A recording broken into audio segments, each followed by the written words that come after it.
I just had the flats, and then I saw Miles hit the guy that was going after the ball, and it was another opportunity for me to make a play, and I just caught the ball.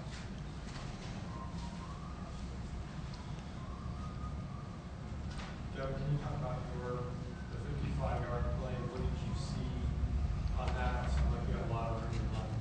Yeah, we've been practicing that play for a while now in practice, and it was pretty open. I saw a lot of green grass, so started running. Pretty rare for you to see that much grass in front of those. Yeah, it definitely is. You guys like coming from behind, or is that just on this team roll? I don't think we do it on purpose. It just happens, and we just have fighters on the team, so everybody comes out and plays every play and just keeps going to the end, and we always somehow find a way to win.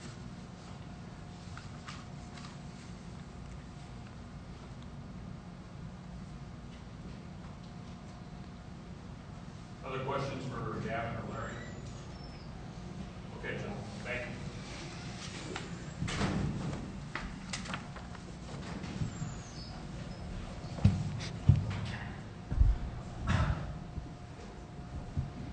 Did you guys talk about it a lot after the game? What was the message to the team? Oh, well, we thank their seniors for the leadership they've given this team. I think this senior class has done an amazing job of leadership. It's a lot easier to be a leader when people don't expect you to do things. And it's much more difficult when the expectation levels was as high as it was this year for our football team. I was a little bit surprised it was, but that's the way it was. And any time you have a team that shoots itself in the foot time after time after time, week after week after week, and then still finds a way to make enough plays and play hard to the end to win as many games as we have in that scenario, that says something about the character. And the inner leadership of a football team is much more important than the outer leadership.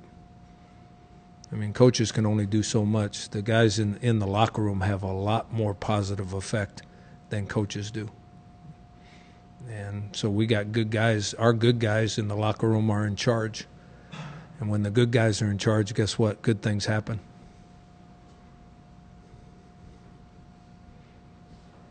That personal foul, Jake Feely, what was the explanation that you heard? The only explanation I got was, I'm on this side of the field, I didn't see it. And I said, well, it was a terrible call. And he goes, well, he must have saw something you didn't see. So they don't explain themselves. Do you want my opinion? It was a terrible call. I mean, I can't believe it. We can't play football anymore. They're making it so you can't play football anymore. That's ridiculous. Ready for a few more weeks of practice? I'm ready. I imagine our players would like a few days off, but no, I'm ready. The best thing for any program that's trying to develop itself is to have a few extra days of practice. And usually the practices are half of it's getting ready for the game you're playing and half of it's developing the younger players. And if you get a few more days to develop the younger players, it really helps you for the next season. And plus, the players come to practice with a smile on their face because they know they'll get to go to a bowl game. And I'm pretty positive right now we're going to go. I don't know where, but it doesn't matter. We get to go. Talking about your run defense tonight, they have a pretty good back over there. They have like 2.8 yards a carry. Yeah, but it also, in the first half, it also isolated our corners one-on-one, and you saw what happened because they had a lot of people in there to block, so we had trouble getting pressure on the quarterback, and we had the line of scrimmage stacked, so we made it hard for them to run the ball, and I thought we could hang in there in coverage, and we didn't in the first half.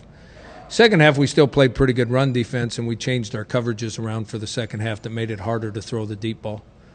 But I thought we played pretty good run defense even in the second half. Can you talk about Telly and how he played tonight with his injury and what it means trying to be a senior leader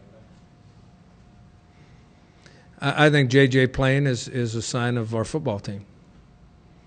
I mean, if I would let you in the locker room, which I won't. But if you went in the locker room, there's 15 guys in there that played with similar injuries. You just don't know who they are. And that's a sign of a football team that is, we're not even close to as tough as we're going to be someday, but that's a sign of a football team that's getting tougher. Hey, Rocky, talk about the moment on the field at the end with the trophy, holding it up in Qualcomm Stadium, last game of the season, and teams all together. It's kind of a program-building moment, I would think. Well, I mean, it's if you look at the history, and we tried to have a history lesson this week during practice. If you look at the history, this is a great rivalry. I think in college football, every school has to have a rival. It makes it, especially if you can play them the last game of the year, because it makes the season, there's something at the end of the season, no matter if you've been good or bad, there's something at the end of the season to play for. It's something for the fans to rally around, and then the team to rally around and get excited about playing. And, you know, I get several emails and phone calls for guys that played in the 60s and 70s in that rivalry, and their attitude about Fresno State is completely different than our team's right now. But hopefully in another 3 or 4 years, our team will have the exact same attitude of those guys that used to play. I mean, they kept telling me we had to win this game. They had to win this game. And some of them had some really bad things to say about Fresno. Now, I don't agree with what they said. I'm just telling you what those guys that used to play said about Fresno. They had some unflattering things to say about Fresno. But that's the way the rivalry games are supposed to be. And I don't think we have one. And if we can keep playing Fresno, I think it'll turn into one really quick. You saw how the two teams played today. And every game, no matter who's good or bad, rivalry games, you'll never know who's going to win. And they'll all come down to the end.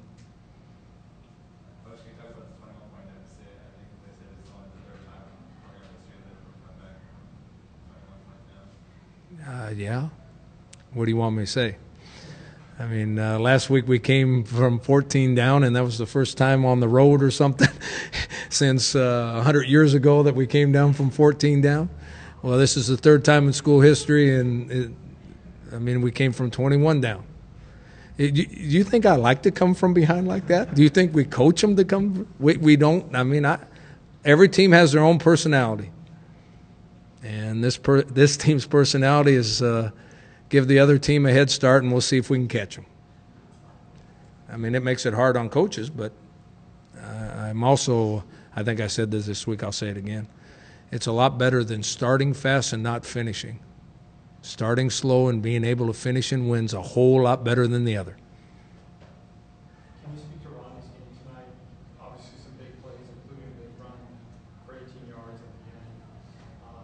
You have the short run, you also have some big carries too. Yeah, I mean, everybody knows how good Ronnie is. I mean, he's a great player. He's also getting pretty good blocking on the real long runs. He's getting pretty good blocking because running backs don't get those kind of yardage statistics without blocking. But he's not 100%.